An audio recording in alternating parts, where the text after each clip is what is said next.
Okay, we are live. All right. Welcome, everyone. Thank you for joining us tonight. I'm Mirela. I'm the founder of Product People. We are a community builder as well as a product management consultancy. So we do a mix of the hands-on and glamorous work of a product manager, product owner on an interim basis, covering special initiatives or paternity or maternity leaves, or just slower hiring timeframes at scale-ups, high growth companies, and sometimes publicly listed companies. We can also make pretty decks, but mostly prefer to deliver outcomes. Our team is fully distributed with a legal entity in Berlin.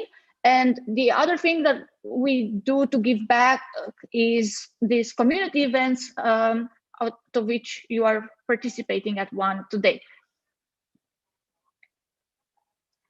And I'm having some, all right. And these are some of our active or past clients. Most of them are based in Europe. We are also expanding our team right now. So if you're interested to join us and see how life is in these companies behind the scenes, feel free to apply. We're currently actively hiring for a PM, but we soon will be also looking for associate PM in a few months. Or this will be for later when we ask you to fill our survey. So tonight we have David Schreiber, lead PM at Stripe. And I will, without further ado, I will give it over to you, David. Hey everyone, give me a moment and I'm going to quickly share my screen, and then I'm also properly introducing myself. Here we go. Hopefully you can see this. Yeah, so I'm David, or people within Stripe just refer to me as DS. I've been at Stripe for the last 6 years. Started at a time when Stripe was around like 200 something people, kind of less than 10 people in Europe, and basically been part of this journey from, I'd say, a late stage startup in Europe to kind of like an early stage growth company in the US to kind of like slowly but steadily approaching enterprise level. I'm super excited to be here. Even though kind of like timing today is kind of like unfortunate, given that the German soccer equip is playing right now against England. And so for the people that are still joining and tuning in, I'm happy to have you here. Yeah, and what I wanted to talk about today is actually not in my function at Stripe. It's based on some of the experience I've seen there, but also throughout the users I've worked with and kind of like startups and companies I've helped as an advisor with over the years.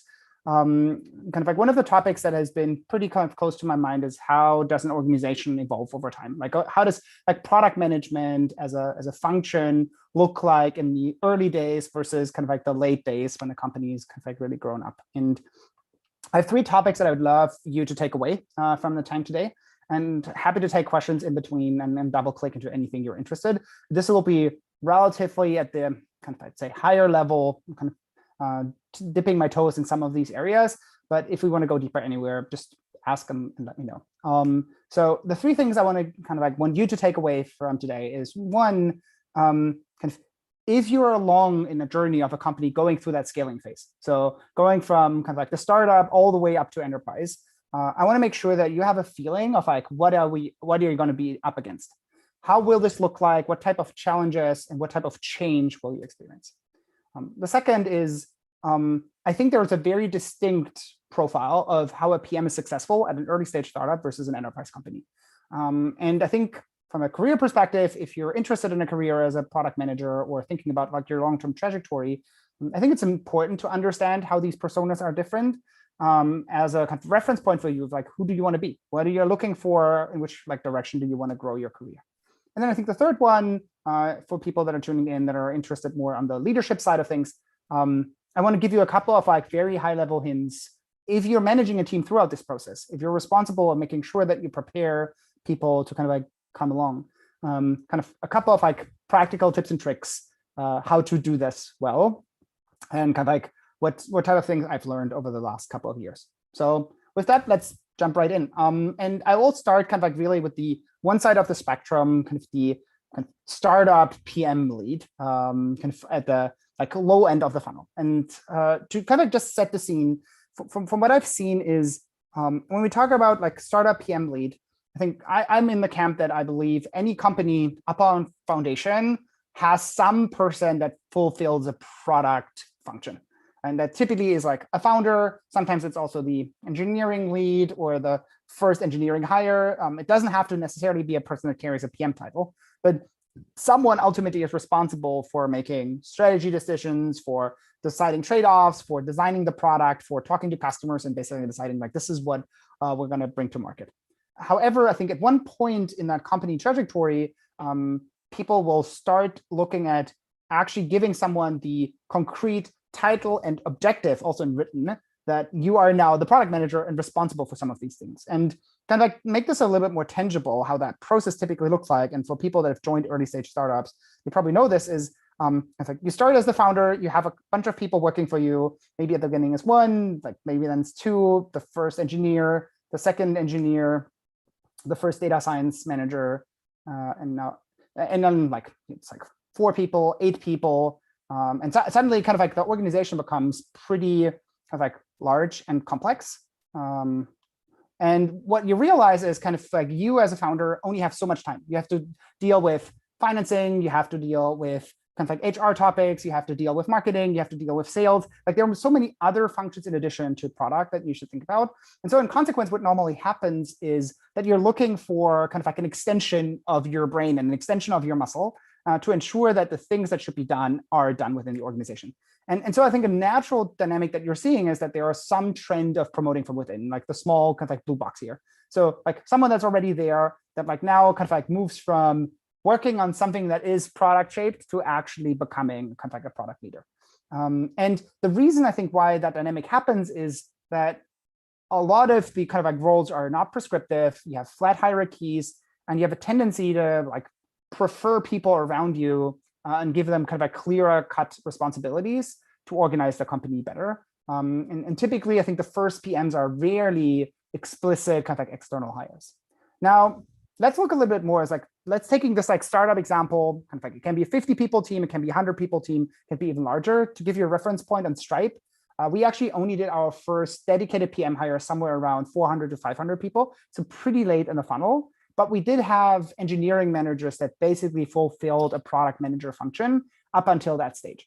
And so in the first kind of like PMs there were like, we sometimes tried external hires, but we also did promote extensively from within. So basically some of those like blue circles there. So let's look a little bit like what are the superpowers that make you successful at that stage of the company? What is expected of you and like what makes a great PM there? So jumping to the next kind of like page here. So the kind of PM superpowers in the startup world. Number one, getting things done. As I said, like from a founder's perspective, the actual challenge that you're facing is like you can't be everywhere at the same time, and you need someone that like operates a little bit in like brain meld function with you and helps you to kind of extend his or her voice into the organization. And kind of the real proposal that you're basically making here as a PM is, hey, look, give me that responsibility, and I'm going to make sure that this thing that you want to happen happens at half the time. So startup PMs are kind of like have that superpower, this like hustling attitude of getting things done. They know how to navigate the org. They know how to activate people, kind of like drive them, bring them together and get things over the line. And I think that's like something, the delivery side of things is something that is like very strong normally, as I mentioned, in an early stage of a product work. Second,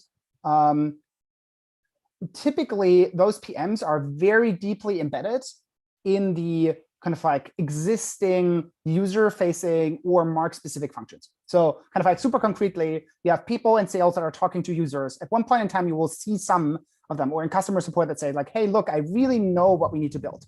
Like I'm talking to these customers every day. Like just give me the way of like how I can translate this into like an implementation plan. You will have like experts within your organization that will step up. And this expertise on either the customer or the market, whether it's regulation, whether it's like partnerships, will be a very important function because it gives you credibility. At that stage, when you have a flat hierarchy, kind of like a good PM versus a great PM, the real difference is that people kind of like trust your judgment and that you kind of like can lead by example and by knowledge. So then the third dimension that I think gives you a superpower at this stage is founder at heart. And what I mean with founder at heart is the attitude at this stage typically is that the company is in some version of product market fit, maybe not even there yet, or like an early stage of that journey. And so in consequence, as a PM, you're facing super limited resources, kind of like not a large base yet that you can build upon, and a little bit more of like this hide and seek game of what are the right products we should be building. And so the attitude you need at this point in time is taking calculated risks and swinging for the fences. So you should kind of like make bolder strategic moves. There's not that much to lose, but there's a lot more to gain to actually like crank the company trajectory upwards. And so therefore, I think this attitude has to be a lot more acting like an owner and really driving this similar to a founder. And I think that's like the persona and the profile that you want, that someone that like really like things 10 steps ahead and not only 2. And then the last superpower I'd say at this like startup PM level is I always call this the human Swiss Army knife. So if you're very honest, at that point in time, if you would write a job description for a PM, or once you have the second and third PM, that job description is going to look very different for each of them. Like you're basically going to look at them and you're like, they're different people, but they're also like very different jobs. Like, why am I calling this PM? And the truth here is that this product manager might be in parallel also like your lawyer, your customer support person, your best salesperson, your kind of best marketing person, the comms person, maybe in some instances, even like an engineer that is like writing part of the product, or the UX designer. You basically have to fulfill all the roles and gaps that you're missing in your team. And I talked to a startup like the other day here that's already at the stage of like 50 to 100 people. And they also told me that they basically have like 1 or 2 PMs, but they have no engineering managers. So the product manager directly manages the engineering team. And like these type of things are not uncommon if you're constrained in budget and you only have so many heads to give. And so I think this like human Swiss Army knife attitude of you're okay in wearing multiple hats. At the end of the day, all matters is superpower 1 again, getting things done. I think that is like something that will decide on your ability to be successful. In consequence, also, if you turn this around, my general advice is at this stage of a company, when everything feels a little bit like creative, unstructured chaos that like sometimes results in magic and sometimes results in just chaos, it is very difficult at this stage to hire senior product leaders from external. And the reason for this is, and we're going to talk about this later, of like what are the superpowers to an enterprise PM lead. But I think normally, if you look at this, like flat hierarchies, the need for kind of like wearing multiple heads kind of goes against the behavior that someone that like has been running in a large organization for 10 years has learned, practiced, and kind of like excels at. Like typically they have a lot more narrow definition of their scope and responsibility. They rely on a broader safety net. They are also used to kind of like using the organizational design and decision processes and titles more as a leverage. And all of these things you just like don't have at this stage. And so I've seen this like firsthand on the Stripe side, but also in other companies, that you basically make some of these like bold senior hires too early. And they're like sitting a little bit in this like vacuum place where they can't really drive product they would like to, and they don't live up kind of like to the promise of their past track record. So that's just like as a word of advice there. Now, let's a little bit more. So we've now talked about it kind of like, what does the startup PM look like? Like, how does the world in practice in a startup product org then translate? So from what I've seen, I think there are a couple of like themes that like always give you a sense of where in the growth journey a company is, independently of the number of people or revenue or kind of like financials. I think a good indication typically is like, how does planning feel? Not like how do the documents look like, but really like in terms of if you ask people kind of like, how was planning this half? Like number one, what you most often will hear is planning sucks and people don't like doing it. Second, it also will be very different every single time you do it. Like there's a lot of like noise and change still. And so you will try new things. You maybe give them different names. You're going to redesign the process. You maybe even redesign the intervals. Like planning is going to be still a very creative process and not something that is kind of repeatable and very structured. Second, you will see that there's a very broad variance in the way how things are documented and shared. And like what I mean by this is whether it's product briefs, whether it's strategy documents, whether it's kind of like customer briefs, sales trainings, like formatting, language, design, kind of like logical organization of information will be all over the place. Like every team will have its own attitude. As people change, like these documents kind of like will be turned upside down. It will feel a little bit like not chaos for the people that work from within, but for someone from outside coming in, it will kind of like feel a little bit like, oh, I don't even know where to start. You're basically always like busy searching for the kind of like red linen across all those things. And then the third one is communication channels within the organization will be mostly organized more around a mix of like personal lateral relationships. So the coffee chats, the water cooler conversations, plus some state of like documents that are used as like documentation, whether it's like a stack rank, whether it's like a strategy doc, like that are kind of like a little bit more semi-maintained. But they don't live for very long. They're kind of like turned around quickly. And like 2 or 3 years later, you will find like the strategy from 2017 that you never executed against, or the kind of like stack rank from 2018 that like, because something changed in the market half a year later, you basically nixed and it's just like lying around somewhere on Google Drive. Like these things like are not uncommon at this stage. So hopefully this gives a little bit of a picture of like how experience in that startup stage, typically from what I've seen in the company I've worked with, looks like. I'm quickly going to pause here if someone has a question, and otherwise I would jump to give you kind of like the other side of the envelope, the kind of like more enterprise level view of how this looks like. Cool. Well, then. So far, I don't see questions coming from our watchers on YouTube. I see most of the community is watching from there. So we feel free to go ahead, Dave. Cool. Perfect. Then jumping to the next one. So enterprise PM lead. I think the first thing I think that is super important is a PM function when you look at like the enterprise level. And like enterprise in this sense is, for me, company has full product market fit. You have a repeatable playbook, and really becomes around like scaling kind of like your plan of execution, kind of like scaling this and repeating this on a country, product, vertical basis. And typically kind of like how product orgs over time evolve is there's some form of company strategy that then gets broken down into business unit strategies, vertical strategies, or like sub-product verticals, and whatever like logic you use, but there's some form of overarching framing and then like sub-level pillars that you're focusing on. Within those pillars, you will have dedicated owners that will have some form of plan, some form of like resourcing and budgets, and some form of like milestones, longer term vision, and then like shorter term, like quarterly goals. And in that kind of a construct, like you already know there are like an finite number of business units or like pillars. And then within these pillars, I think a lot of the PM work is really a consequence of a kind of how many people do you need to execute this plan? And then you kind of like operate with ratios. So you basically say, well, I have kind of like in this space here, I have kind of like one like strong product leader for the area that they need. There's like additional 5 people that are running this, broken down by the individual jobs to be done. Or, hey, in this function here, I have like overall 50 engineers running. I want a 1-to-10 ratio of PM to engineer. So that basically means I need roughly kind of like 5 PM areas that are mapping to kind of like engineers. So I think you'll basically like design your org chart a lot more like a fractal, I'd say, in a way that you can kind of like very easily scale this, like double the organizational size or half the organizational size, and you would roughly understand how these boxes would look like.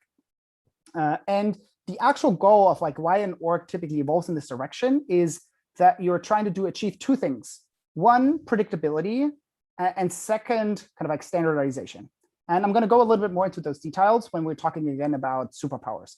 So if you want to be successful as a product lead in an enterprise space, so an organization that has grown up and then is kind of like mature in terms of specialization of functions, I think one of the most important levers that you need to be good at is developing your strategy to say no. And what I mean by this is it's not only about sitting in a meeting saying like, no, we won't do this, but you're actually creating an environment where changing plans, challenging the status quo is allowed within a contained space where you're like seeking for input and you're building your strategy upon. But after that point, kind of like changing priorities, readjusting, rejuggling becomes a process that there's a very clear structure and clear guide rails of what can be changed and what can't, and how you basically default on saying no, that like there's a high barrier for you to turn your plan upside down.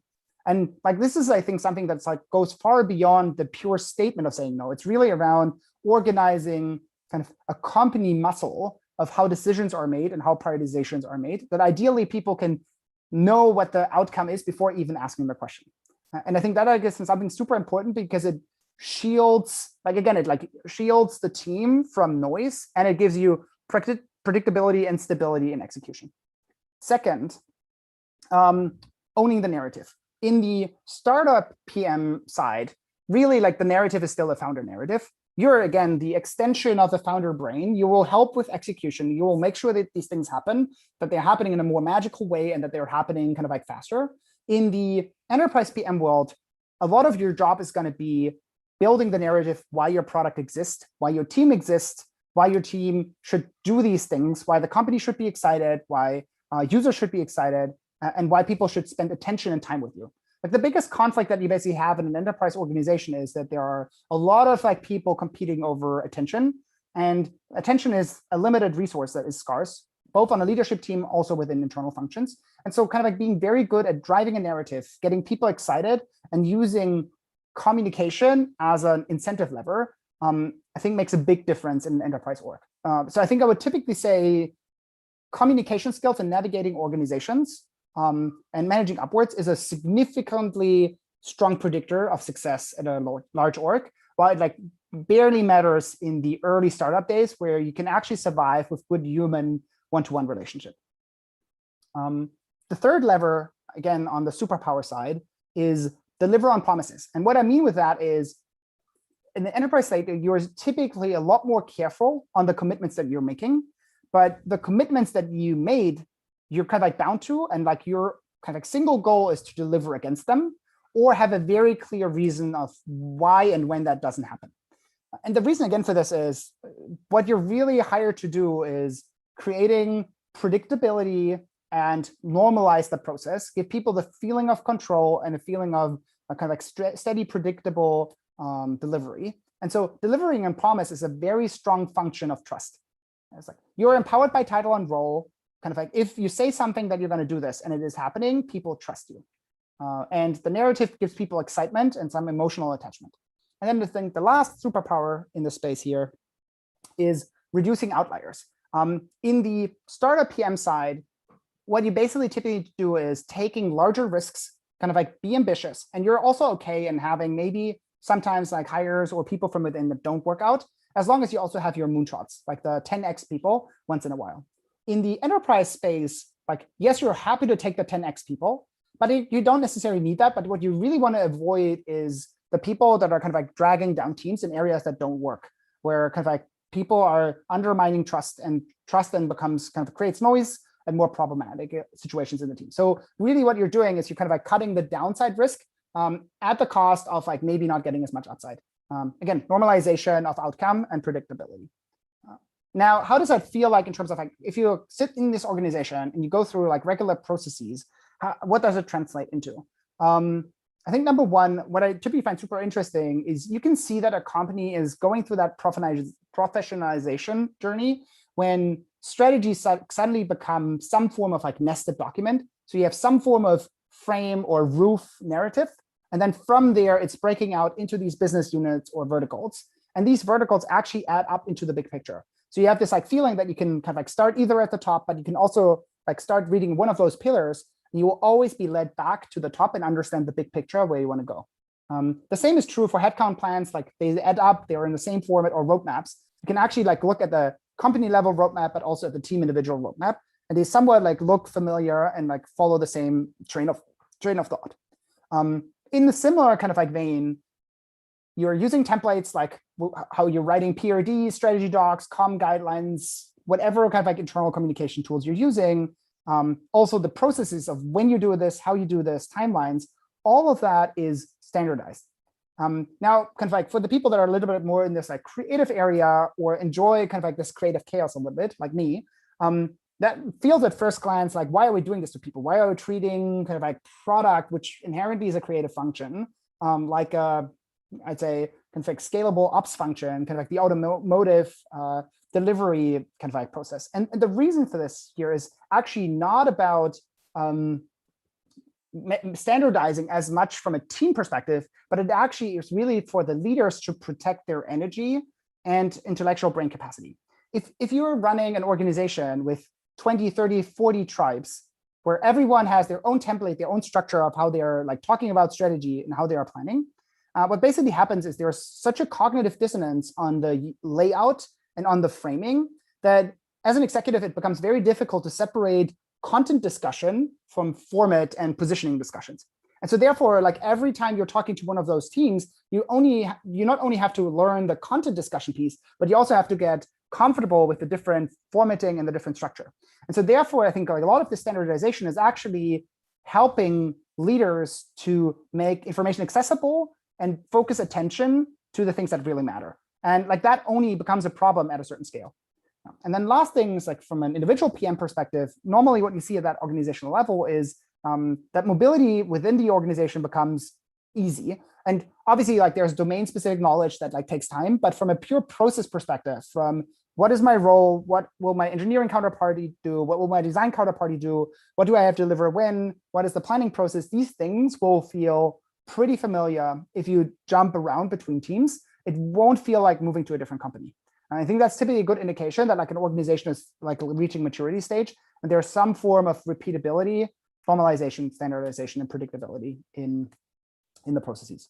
So again, like we now covered the more enterprise persona side, doing a quick mini break here, just in case if anyone has a question. And then like, I want to like double click into two more things. Number one, like we look now at these like very stereotypical ends of a continuum. This is really necessary. It's like if you're building a business today, can you actually avoid to kind of end up in this enterprise world? And I'll want to talk a little bit about like why I believe that this is a kind of like inevitable consequence of how organizations evolve. And then I want to talk a little bit more about like how do you actually manage that process along that continuum. All right, so we have one more. All right, so we have a lot of questions coming in. Thank you, Jonas Kniel, for the praise. And Jonas also has two questions. One for startup PMs. There is probably no big level framework that 100% fits your org, but from Agile, Scrum, Safe, Evolve to fit your needs, can you give pointer for staying on top of the fuzzy startup processes? Yeah. So my personal sense is, and like this is like I'd say controversial position. I have not been a big fan of this like whole Agile kind of like Scrum training process. And the reason why I'm saying this is I am inherently a believer that if you're hiring talented people that have a lot of options where else they could work, you should give them as much ownership as possible of like what process they need to organize themselves.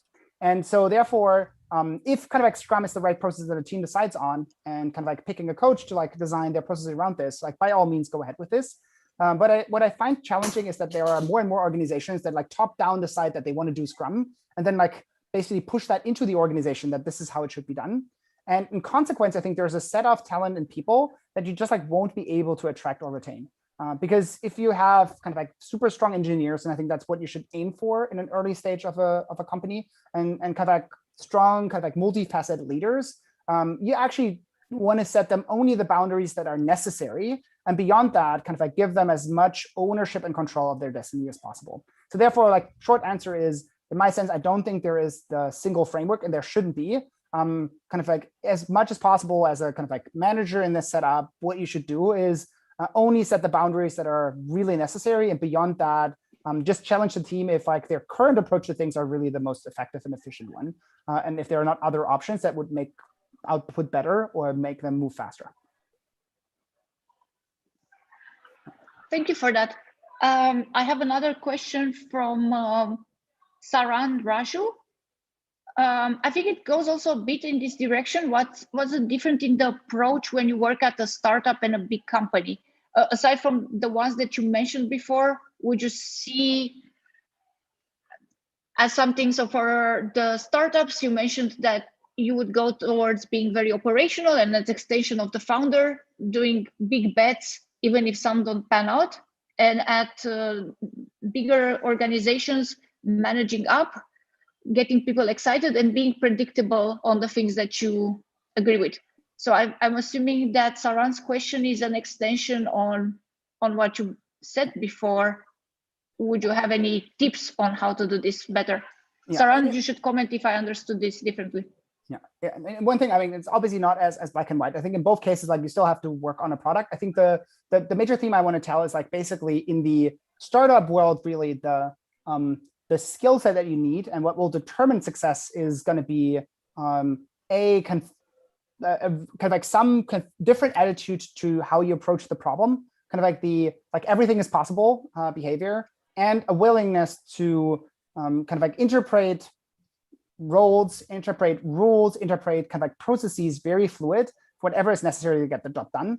At an enterprise stage, and in consequence, I think therefore you have to look for the things that others are not seeing. You have to be explicit about what are the kind of like strategic points that you identified that other business haven't, and that you will use as a lever to build your business upon.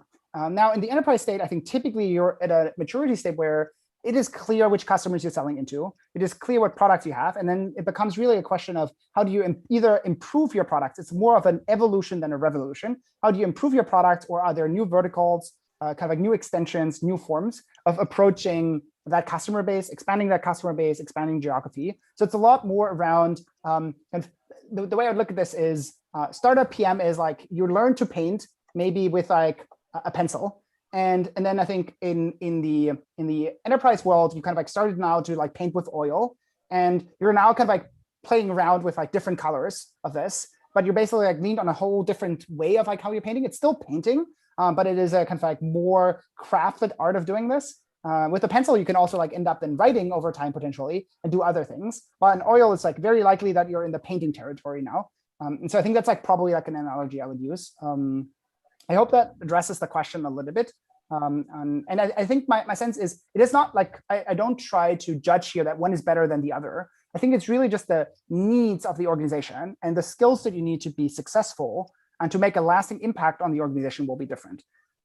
Maybe one last example to add here is take a kind of like, I can give you a case from a Stripe perspective here. It's like take a big regulatory change. Like for example, in India introduced a couple of years ago the need for second factor authentication in payments. It now also happened in Europe and some other jurisdictions, but India was the first country that basically went from kind of like invisible payment experience to something where customers always had to go through a flow where they actually confirmed every payment. And otherwise, like a payment wasn't possible to be done successfully on cards. Now, in the startup world, what the approach that you would take to this problem is like there's maybe a person that is responsible for the card payment experience on the shop that you're running or the SaaS business.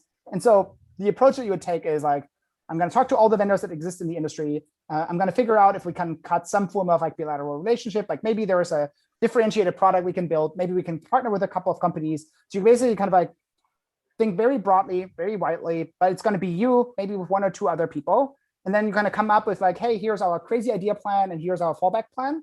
And you're going to assemble a small squad, and then you're going to basically try to like crank away on this for like 3 to 6 months and see how far you can get. If you get traction, you fund it more. If you don't, you deprecate this and go on the fallback plan. Now, in the enterprise world, like the actual role of the PM is not to have all those partnership conversations. It's not like driving all these individual kind of regulatory conversations and like thinking about this, but actually assembling a group of people of the respective functions. So a partnerships person, a legal person, kind of like a salesperson, kind of like market researcher, whatever like people you need, and getting that group together, organizing that work into work streams, getting a view across those functions with like risk assessments, with like a business case behind this to get to an answer of like, what are the bets that we want to take? What is really necessary if we like extrapolate this like 2 or 3 years out to operate this for us? Who of our user base would use this? How would sales position this? So you're actually doing a lot more due diligence, and you kind of like using all those specialized functions. And as the PM lead, your role is not to kind of like be the superhero on all of these, but really more the spider in the net that ensures that like all those people are working together effectively, and that you're actually getting to a response, that you put budget behind that and then execute on that plan. Maybe that like illustrates the differences a little bit more. Mm-hmm.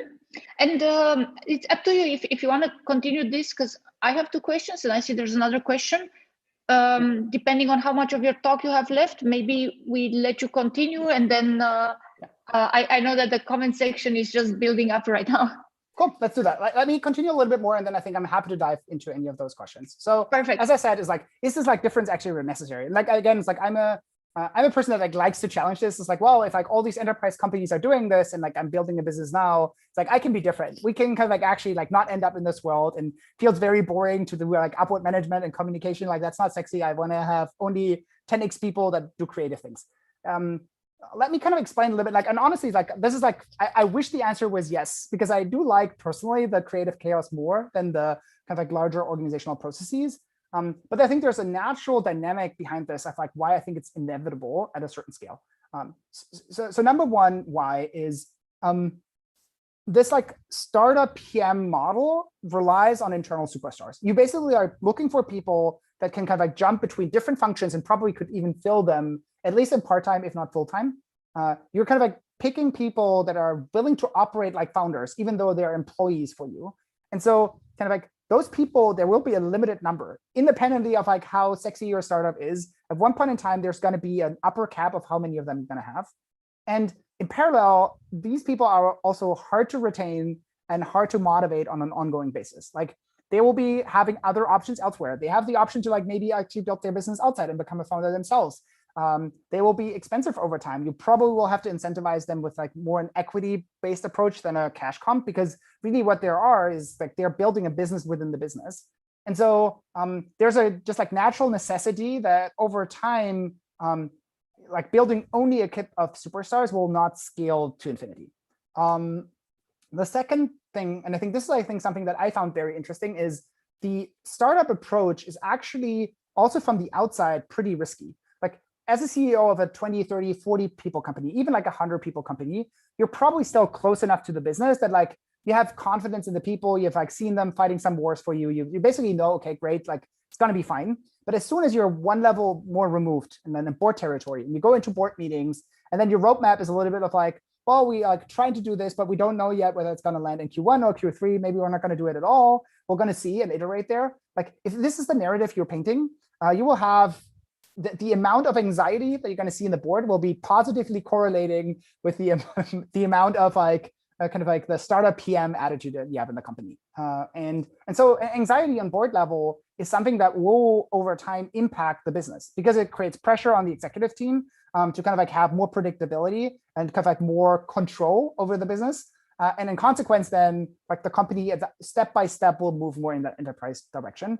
So as long as there is this external dependency for people that are not part of the creative process, your life will become more difficult over time. And then I think the third function, which I found very interesting because I underestimated the importance, is PMs don't live in isolation. So a PM function only works with like the right partner teams. And typically the strongest partner, I always call them couples.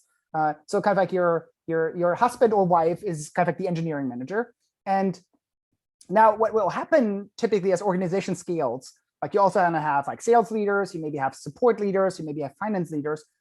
As soon as one of those organizations start to hire kind of like scaled middle management function that basically is more used to managing a process and standardizing things rather than being in the middle of the kind of like creative chaos, what you will create is some form of peer pressure. So the dynamic that then happens is you have an engineering manager that is used to kind of like having very standardized, sleek templates on roadmaps and strategies, and then like kind of like sees the planning mess. And what then happens is like product manager and engineering manager just like don't meet on eye level. That creates friction. It creates noise within the company. It's like, oh, we like this doesn't work. They're not doing it properly. And like that might not be correct, but it creates some form of like velocity within the company and a pressure on like all the functions to up level and kind of like create again eyesight across functions. So basically, once you have a senior hire somewhere, like the other functions will follow suit so that like for like can talk eye to each other. And I think that dimension I think is important because some teams you won't be able to avoid having management layers just to avoid a massive span of control for individual managers and developing your people.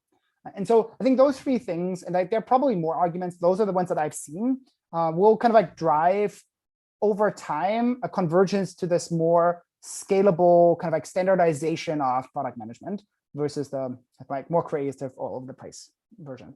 So, and then the last kind of a question, and then I think I'm done with my talk is, okay, so we've talked a lot about the two archetypes. We talked a little bit of like why you like end up in this. I hopefully also gave you a picture of what are the superpowers and the profile that you kind of like need for both of those. Now, if you're on the other side and you're actually managing one of those organizations and you're asking yourself like, okay, great, like I'm now still in the startup world or like maybe at the end of that part, like now moving upscale. It's like, what am I going to do? How am I going to run this like process? And like that in itself is probably like a 1 hour talk. And so I can really just like look at this on the surface, but I figured that it's at least useful to give you a couple of like hints and talking points here as a starting point. So number one, once this is loading, Google Slides is very fast on me today. Here we go.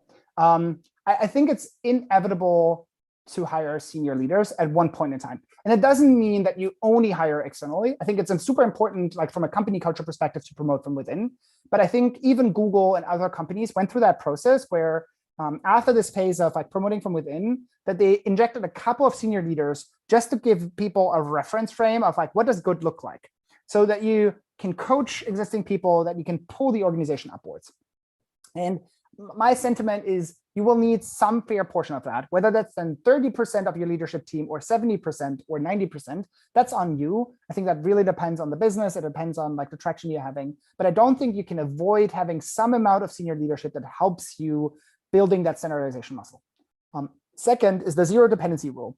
That's one of my favorites. I think in the startup PM world, what will happen over time is once you have superstars, those superstars are expensive. It's a little bit like soccer or basketball. It's like if you're kind of like Mbappe is not performing, or if your LeBron James is like not kind of like in a good mood today, you're basically in trouble. And the same happens in organizations as well. If the superstars are in a situation where they go on parental leave, or they decide that they want to kind of like follow their passion and go elsewhere, as a company, that becomes a real problem because you're so dependent on an individual covering multiple functions and leveraging their knowledge.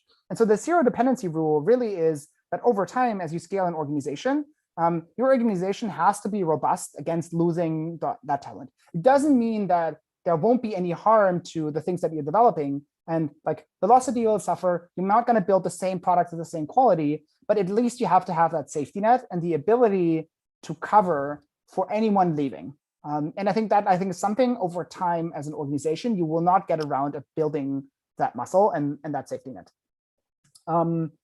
The third one is practicing unlearning. And unlearning, if people are not familiar with the concept, there are some great blog posts on this. What I mean by this is, keep in mind a startup PM is basically fulfilling probably 5 different jobs. And so what will happen in this process of moving up in the kind of like sophistication scale is that you suddenly are kind of like transition a lot of your responsibility. Your scope is shrinking materially, but the expectation on excellence on that specific scope that is left increases exponentially. So therefore, the dynamic that you're seeing is you basically have to feel comfortable to give away your Lego. Like you have to be comfortable to say, it's like, oh, I'm not sitting in this sprint plan anymore, or I'm like not sitting in this like strategy review anymore, or I'm not writing this PRD anymore. There's someone else doing this. There's someone else giving the legal advice that makes the ultimate call. And so like this, unlearning that behavior, getting comfortable to give these things away and not sit there and be like, oh, I could have done this better. Or like, oh, I actually know how to do this better. And kind of, I want to be involved in all of it. I think that part is a very important skill, and it's not something that you learn elsewhere. Like, I don't know that we have any university or other institution that helps you to kind of like learn giving up things. And so I think that process, is something that needs training and support. Yeah, then the fourth one, to left, is, once it's loading, here we go. Verbalize what PM should look like and keep it updated frequently. What I mean with that is, as I said earlier, startup PM typically is like job recs and a PM ladder. Writing this becomes a little bit of a wish list, but it typically doesn't map really well to what the people are really doing. Over time, what you need to do, though, is writing up is like, this is what I want my PMs to be. This is the dimension they should be good at. This is what they should be known at, and people should hold them accountable for operate this in this way. This can be very different from how they operate today, but you should start articulating your expectation. And then you should also be fair to yourself and like challenge if this is still the right expectation. To give you a sense, for example, on the Stripe side, we went through this process at one point in time where we articulated that PMs should actually be engineers by training. We just like made that statement, even though we had a good amount of like people that like had a business background.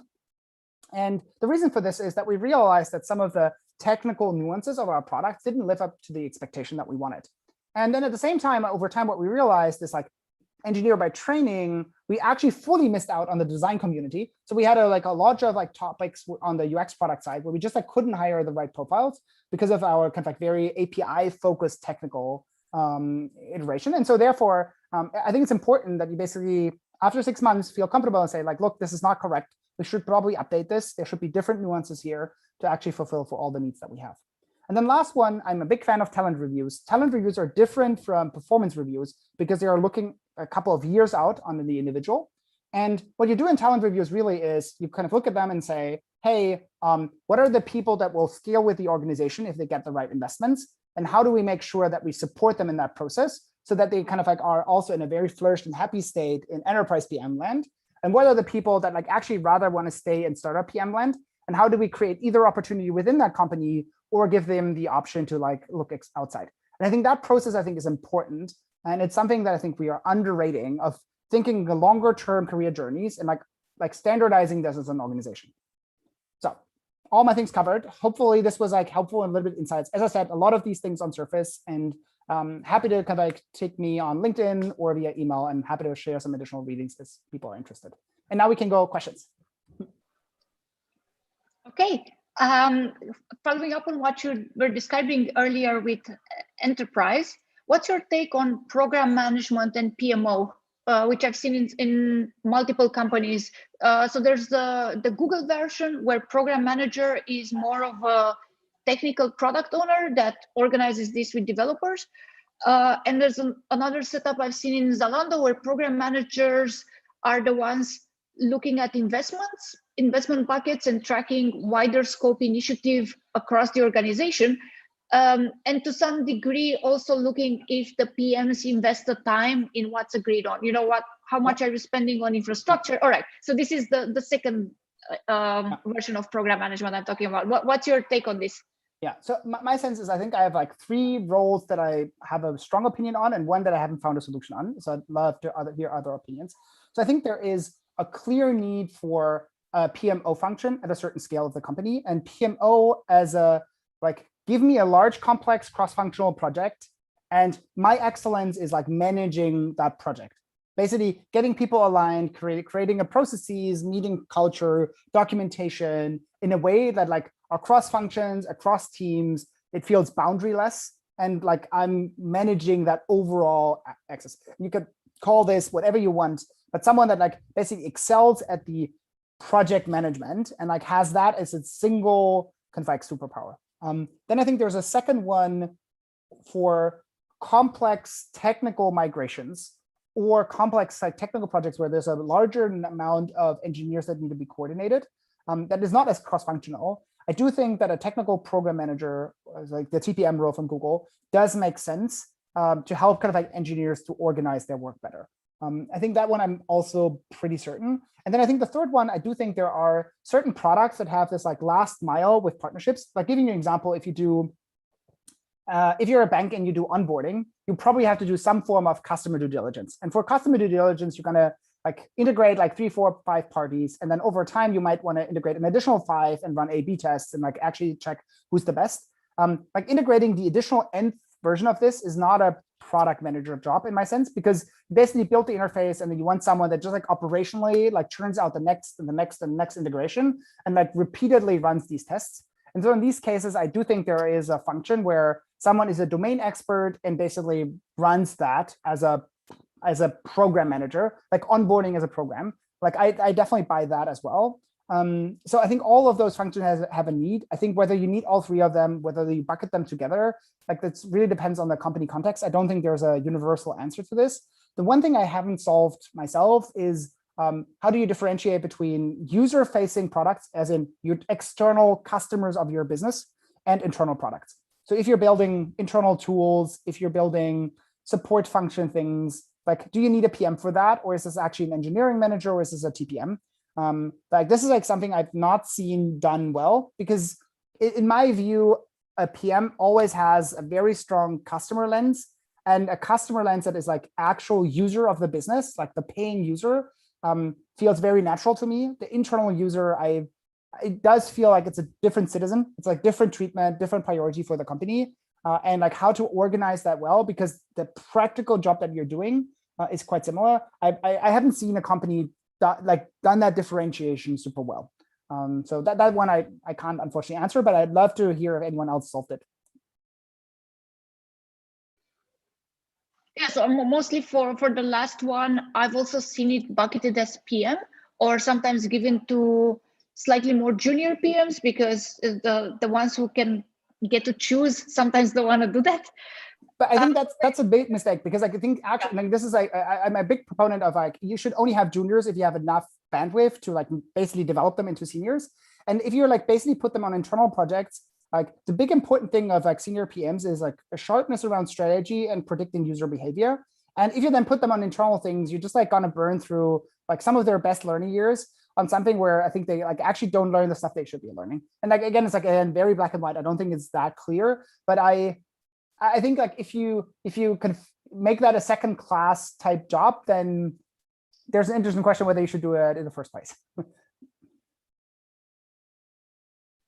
Sorry, we've also seen this outsource on the market. So we've gotten sometimes from clients, yeah, we're migrating our backend to GraphQL, so like we need someone to do a one-to-one on this, but they were still looking for PM. So I think at some point when someone gets attached to the product function, they kind of call that everything, because if you bring in project management, then that confuses people even more. Yep, that's fair. Too many P's, too many M's. Yeah. I think I'll take another question from YouTube. In a large organization / enterprise, what is the best way to deal with when customers change their minds about priorities? So this is from Nusaiba Selmi. I'm assuming B2C customers, or the customers of this enterprise. Interesting. Like my intuition is like B2C customers like typically don't articulate that they changed their mind. Like it just like is you build something and it's not adopted. So my hypothesis would have been this is like more a B2B customer where you're doing some custom development and then like they actually are like, oh, this is not what I need. So on that assumption, my sense is one of the big traps that a lot of enterprise companies go into is that they take their largest customers and basically let them dictate roadmap. To some degree, like you have to listen to customers. It's important. Like customers should be the epicenter. Like this is why your business exists, and you should be thankful for that. And you should also like take their feedback and build things they need. However, I think you should separate the pool that is reactive, as in someone needs something special, and we believe this is an investment that is worthwhile. It wouldn't land our own prioritization queue the way it's asked for, but like we want to make sure that we are addressing that need. But that budget should be separated from this is like our own strategy that we are driving top down of like how we think the product world should look like. And so that way, I think you basically have this, if you will, is like maybe it's like sales deployment, sales development team with like some adjacent product function that is doing this like last mile additional extension of the product that is more custom. And in these cases, like if you're then running into the problem that they're changing their mind, this is like in my view, and sorry, I think my camera is running out of battery. So like don't be surprised if I'm cutting out, like voice is still there. What I think how you fix that at that point in time is making some form of commercial agreements. It's like basically it's like, hey, we're willing to commit this, but you either have to pay for this or there's like some form of penalty as part of the contract if you're backing out of this, where it's not used as much as you think, as you promised us. Like there are various ways of like how to create some form of commercial alignment. And the reason for this commercial alignment, I think, is really like you're willing to make custom investments and actually build something for someone. And so in return, I think that is an agreement that should be honored. And you should kind of create a financial frame that levels the playing field. Cool. Thank you so much, Dave. So we have 6 more minutes, so there's not a big problem that your camera is running out of battery. I have a question on the talent reviews, and I think you should probably host another talk on this. How do you go about that? Or if there are some resources where you would like to point people to? I'm quite curious. Yeah, I think it's like subject for a different talk and not kind of like something we can cover in like 3 or 4 weeks. My sense is like, I think it like really depends obviously of like how you overall thinking about performance and about ratings and things like this. The way I think about it is you should have some form of grid where you look, well, you basically need some form of cross-functional input on an individual. So not only the manager input, but like also other stakeholders, maybe also like senior stakeholders and their perspective on an individual like person. And I think like the dimensions you should look at is kind of ability to learn. So kind of like the learning curve velocity. And I think the other thing is kind of like actual potential. So like how much do you think, like, does someone have a ceiling in their development process and how quickly can they get there? I think those are the 2 dimensions that you should be interested in. Like you will have these like raw diamonds that have like basically an unlimited potential, but are kind of like slow in their development process, or people that are super fast in their development, but will very quickly run into the end of their kind of like growth journey. And I think that's the thing that you need to figure out, where people on the matrix are. And dependent on that, you have to either cater more towards how do we accelerate your learning, put you at the right kind of like spots to kind of like challenge you, or put them more in the place of like, how can we kind of like push up the maximum boundary? And I think you should also have the inverse conversation, which is, what is actually your 3-year plan? What is your 5-year plan? Like, why are you doing this? Why are you employed here? Typically kind of like high quality talent always has options. Like, you're never going to hear feedback of like, well, I'm going to stay here forever because I like don't know what else to do. So you should just like make this an explicit and fair and transparent conversation. It's like, where do you want to be in 3 years? Where do you want to be in 5 years? What can we do to help you to get there? And then like organize that personal kind of like development journey around this. Yeah, but I'm happy to do an additional chat on this. And my sense is, for that, we should actually bring kind of like a VP people or someone else from a kind of like more HR function, because I think they can probably go a lot more into the details of what's the science behind it. Cool. So if you have an intro, I'm very interested in that. All right. Do you have more slides than this, or? Nope, that was it. That was my talk. All right, so we have 4 more minutes. So Nuseiba, thank you for your answer, and it was indeed, as you mentioned, B2B. Then I can also share our survey. Mansoor, our community manager, has put together a very nice survey for people. And you're going to see it if you scan this QR code here. And if you're interested, you can check that you want a free sticker. So we're going to send you one of these free product people stickers. All right, so I think this is good because it will stay on the stream. Anything from the people that are with us here on Zoom? Do you want to ask something in the, we would still have 3 more minutes?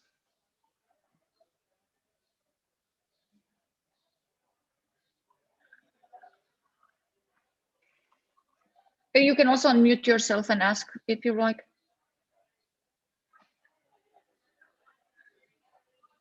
All right, then I think then this is good. Yeah, your camera is flickering a bit.